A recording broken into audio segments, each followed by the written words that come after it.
मला असं वाटतं तर मी मुंबईला गेल्यानंतर एक 2-3 दिवसामध्ये माझी बैठक होईल. त्या बैठकीमध्ये काय होईल हे मी तुम्हाला येऊन आल्यानंतर सांगेनच किंवा तिकडे पत्रकारांशी बोलताना तुम्हाला समजेलच.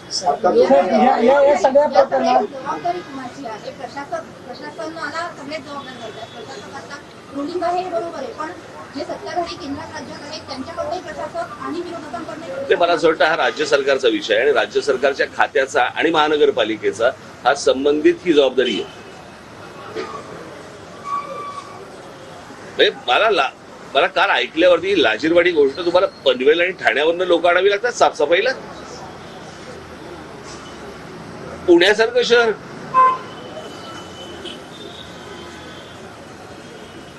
इथे राज्यातनं सोडा बाहेरच्या राज्य आपल्या राज्यातनं सोडा बाहेरच्या राज्यामधनं लोक येत आहेत राहत आहेत की एक चांगलं शहर म्हणून आणि त्या शहरामधली ही कमतरता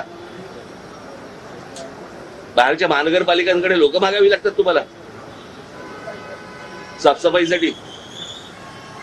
एका अधिकाऱ्याचं निलंबन या सगळ्या प्रकरणात अधिकाऱ्यांचं निलंबन केलं जातं आणि नंतर परत त्या निलंबनाने प्रश्न सुटणार नाहीत ना. निलंबनाने काय होईल तुम्हाला म्हणणं सगळं शांत होईल. ज्यांच्या घरामध्ये पाणी शिरले मी काल गेलो त्यांच्या अंगावर एक कपडा होता फक्त.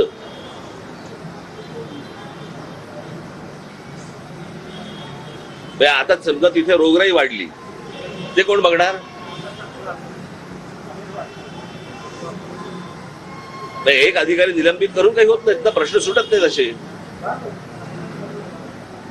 राज्य सरकारला स्वतःला याच्यामध्ये सर्वांना मुख्यमंत्री उपमुख्यमंत्री यांना स्वतःला लक्ष घालावं लागेल याच्यामध्ये.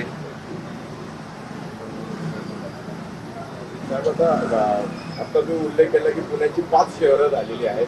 गेली 15-20 वर्ष एक विषय सुरू आहे की पूर्व पुण्याला स्वतंत्र महापालिका असावी आणि काल शरद पवारांनी एक भाषणात म्हटलं की आता पूर्व पुण्याला स्वतंत्र महापालिका करून प्रशासनाचा ताण